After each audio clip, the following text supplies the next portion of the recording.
âge pour pouvoir mettre un point d'arrêt à son évolution, à son parcours, à sa carrière. J'ai appelé mon père pour savoir comment il gérait ça. Il m'a dit, écoute, faut même pas leur répondre. Leur répondre et se mettre à leur niveau. Ils font ça parce que tu as un truc en plus que eux.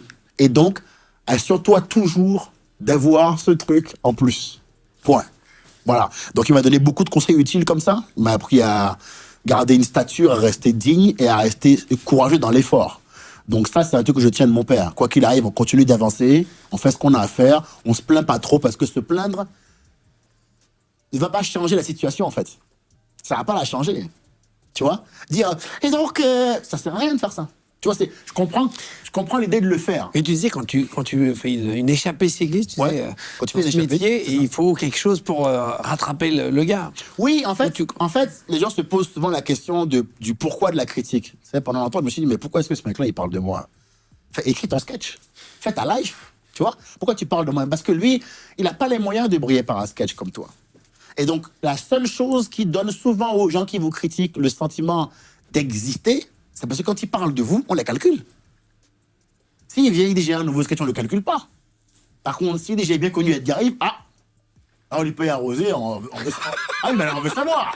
Alors, on veut savoir ce que j'appelle le FC Rosé. Ceux qui se mettent à table en terrasse, là, le FC Rosé, ils boivent des coups et ils disent tous qui est bien, qui est pas bien, qui est mauvais, qui est Ils jugent tout le monde. Ils jugent tout le monde. Et bien, ces gens-là, ils ont cela de particulier que tu les laisses à une table en train de boire du rosé. Tu vas faire le tour du monde, te développer, tu reviens, ils sont à la même table, ils boivent le même rosé et ils disent de la même merde. C'est juste les blagues qui ont un peu changé, tu vois. C'est plus Michel, mais maintenant Émilie qui se la raconte à la compta. C'est toujours comme ça. Et cela, il faut faire avec eux. D'ailleurs, quand on arrive à faire avec eux, on finit par s'en amuser parce que c'est souvent des authentiques losers. C'est souvent des gens qui ont cela de loser que quand tu les laisses et que tu reviens, ils sont au même point où tu les as laissés, quoi. Ils n'ont pas bougé véritablement, quoi, tu vois. Moi, c'est des histoires de mecs, on me dit, ouais, il était bourré, il a failli se battre avec un clochard de là, ouais, il est dans le dur. Bon, moi, je vais tourner à la prochaine, j'enchaîne. Ah oui, salut Bordeaux, ça va, j'ai rien entendu. Tu t'enchaînes, quoi.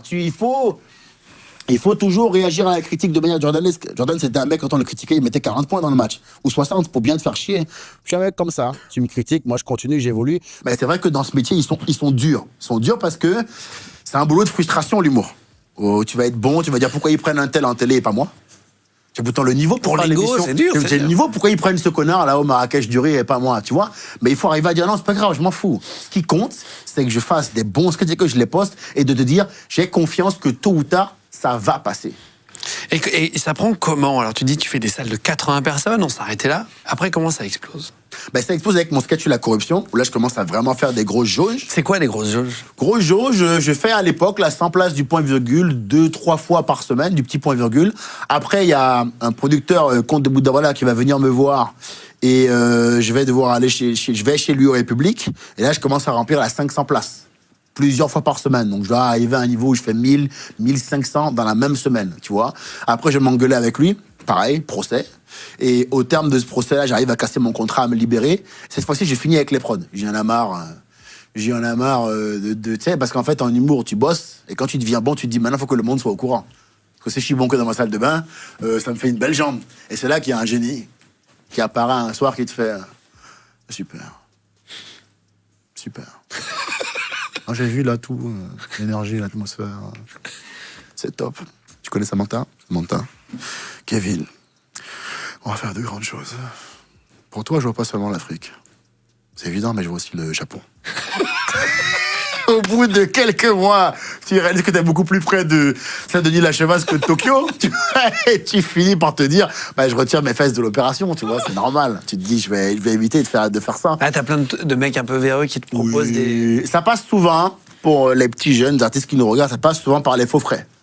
Alors souvent, ils vont te dire, je te loue une salle, on augmente le prix de la location par rapport au prix réel, on te met un caméraman, on te dit, le caméraman, c'est 2000 €, tu dis, ce tarif-là, moi, je vais filmer moi-même, hein, tu vois. Pareil, on te met un régisseur, on te dit, c'est 1000 €, tu dis, mais les boutons, ils sont pas en diamant, frérot, tu vois ce que je veux dire. Donc voilà, tu finis par esquiver un peu ça, fait partie des petits Tu comprends trucs. le métier, quoi. Oui. Tu comprends comment ça marche? Je comprends ça. Je dis, ok, donc maintenant, il faut que je trouve une solution adaptée pour m'en sortir. On définit en philosophie l'intelligence comme la faculté d'adaptation à toute situation nouvelle. Et à contrario, on définit la folie comme faire la même chose en espérant obtenir un résultat différent. Ce qui est assez intéressant comme définition de la folie, parce que c'est vraiment ça, finalement. Donc je me dis, non, je m'adapte, je trouve autre chose. Et je trouve un gars, Laurent Beltrando, que je prends un prod exécutif. C'est-à-dire qu'en fait, il appelle les théâtres, il book les shows pour moi, et moi je le paye à l'année, un pourcentage de ce que je gagne. Et je commence à récupérer authentiquement les fonds que je génère. Et là, ma vie change sur le plan financier notamment. Je passe de l'électron à la black card, direct. Ah ouais? Cash. Y a pas de... Je commence à prendre les fonds que je génère, en fait, quoi. Je paye des gens, je suis plus l'employé de personne, finalement. Je paye des gens et j'avance. Et c'est évidemment les Français qui m'aident à acheter les corbeaux bleus maison. Et là, tu peux louer un vrai appartement? Et là, je loue un vrai appart. Je loue un vrai appart. D'abord à Oberkampf et après un peu plus loin, là, dans le 10e. Et maintenant, je suis bien. Voilà, j'ai mon petit appart que je paye avec l'argent des blagues. Putain.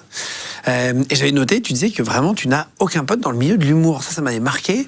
Parce que souvent il y a des bandes en fait d'humoristes, tu vois, ou des on va dire des familles. Il y en a qui disent ça, des familles d'humoristes. Oui, l'humour c'est quelque chose de, c'est très de caste. Il y a pas mal de caste dans l'humour. Moi j'ai aucun pote dans le milieu de l'humour pour la raison que je t'ai évoquée. C'est tous et toutes des authentiques connards et connasses. C'est des gens qui sont capables, au nom de leur frustration de pas avoir percé et toi oui, d'aller très loin. C'est très très loin. J'ai vu des gens pouvoir raconter des authentiques mensonges d'élite sur les gens, tu vois. Et dans ton domaine, c'est le cas aussi. Dans plein de domaines, c'est le cas. Bon, l'être humain est mauvais par nature, je te l'ai déjà dit. Et ils vont très loin. Ils jouent pas à la régulière. Et donc, beaucoup de gens qui arrivent dans mon milieu s'isolent. Hein.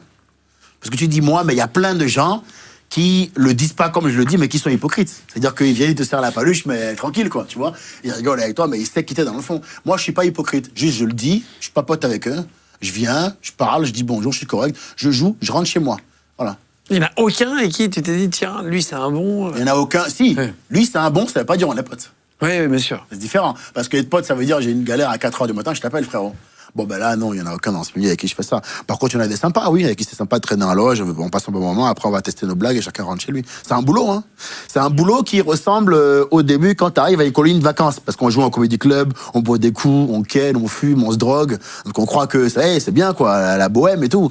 Mais c'est pas la vraie vie. C'est un boulot, faut arriver, faut jouer. Il y a un équilibre en dehors. Tu sais, il y en a qui m'ont fait des sales coups, etc. C'est quoi un sale coup dans le métier? Sans donner de nom, je m'en fous. C'est juste pour comprendre un sale coup, c'est quoi? Ben, un sale coup, ça va essayer de déprécier ton image auprès soit d'un tourneur. Tu vois, imagine, il y a un gars qui a un théâtre qui veut qu'on vienne jouer dans le théâtre. Il y a un mec qui va dire « Ouais, moi je le connais, j'ai pas d'éléments, mais je trouve quand même que ses discours sont quand même plutôt haineux. Je sais pas comment il est par rapport aux femmes, mais quand même, je trouve que c'est un peu limite. J'ai pas d'éléments. Non mais, j'ai pas les éléments. Mais je trouve quand même que c'est un peu limite. J'ai parlé avec lui à l'apéro Israël-Palestine, c'est un peu chaud aussi. Voilà. Moi, par contre, je suis disponible. Et je suis prêt à jouer, tu vois, c'est souvent des... Voilà, et ça, c'est un sale coup. Ça, c'est un sale coup. Il y en a qui vont pas à la régulière, il y en a plein qui font ça. Il y en a plein. On a eu le mouvement MeToo dans notre milieu, qui est un mouvement, moi, qui me pose pas de problème. Hein. Je pense même que la racine est bonne, la base est bonne, mais je pense qu'il y a aussi des gens qui, parfois, instrumentalisent des combats qui sont des combats nobles, soit comme outil de promotion pour eux, soit comme vecteur pour défouler un peu leur colère. Et je trouve que ça, on le dit pas assez. Alors, c'est pas le principal du combat. Hein. Je sais qu'il y a d'authentiques victimes. Je sors avec des victimes. J'ai des victimes dans la famille, donc je sais ce que c'est. Et c'est aussi la raison pour laquelle j'aime pas les gens qui s'en servent comme outil pour décrédibiliser ou disqualifier quiconque ose leur contrevenir ou ne pas être d'accord avec. Maintenant, on ne peut plus être pas d'accord. Forcément pas d'accord et misogyne, pas d'accord et ceci, pas d'accord et cela. Moi, je suis pour la nuance, je pense que c'est important. Et comme on est dans un monde vachement émotif... Il y a peu de nuance du tout, ouais. Ça, c'est sûr qu'il y a peu de nuance. Dès que quelqu'un allume un feu quelque part, ça prend en gros. C'est vrai ou pas? Tu peux allumer un feu maintenant sur Internet. Hein. On voit bien... y a, encore une fois, je répète, parce qu'on veut toujours t'emmener là où tu veux pas aller. Il y a de vraies victimes. Tu comprends? Mais il y a aussi des gens qui n'en sont pas et qui s'en servent comme outil promotionnel, il faut le dire. Et voilà, c'est ce que j'appelle les authentiques sales coups. J'en ai connu, ça me dérange pas. Moi, il n'y a pas d'éléments, il n'y a rien à dire sur moi. Donc, ça reste au stade de rumeur. Mais on sait comment sont les gens. Voilà. Tout le monde ici sait que c'est vrai ce que je te dis là. Tous ceux qui sont dans mon milieu savent que c'est vrai. Ils me féliciteront en off, mais jamais en médias. Voilà. Sauf que moi, je le dis, c'est tout. Moi, je suis un mec qui le dit. Tu vois, je sais qu'il y a des vrais connards et qu'il y a des vrais connasses. Des vrais de vrais. Et donc... il faut faire quoi, alors, pour... Se tenir à distance. Il faut se tenir à distance. Il ne faut plus donner aux gens l'occasion de pouvoir raconter une histoire sur toi. C'est la raison pour laquelle on est à distance. Tes potes sont en dehors du milieu. Tu minimises les risques. Mes potes sont en dehors du milieu, moi. J'ai réussi à aller renouer avec des vieux potes de fac, frérot, que j'avais mis sur le côté parce que justement, j'étais